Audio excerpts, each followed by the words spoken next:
Ces armes ont changé la nature du combat dans la région de Kherson, par exemple.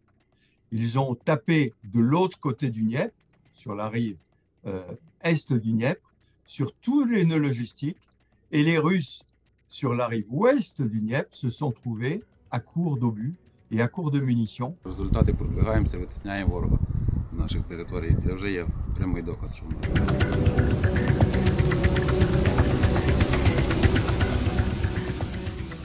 Les lance-roquettes, ça a été inventé par les soviétiques d'ailleurs, c'est ce qu'on appelait les Katyusha, c'est-à-dire que c'est les boîtes dans lesquelles vous avez plusieurs roquettes et qui permettent de tirer par salve. C'était ça à l'origine.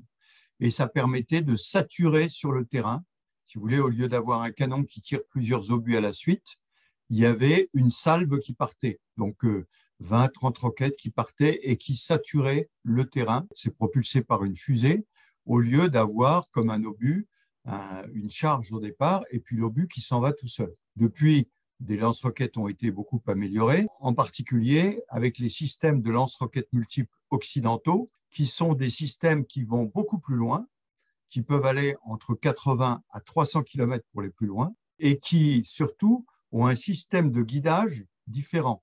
C'est-à-dire que la roquette est guidée par un système de désignation GPS. Et donc, au lieu de saturer le terrain et de taper, j'allais dire, sur un hectare 30 roquettes, ça va envoyer une roquette sur un objectif précis et à des distances plus grandes, derrière le champ de bataille immédiat.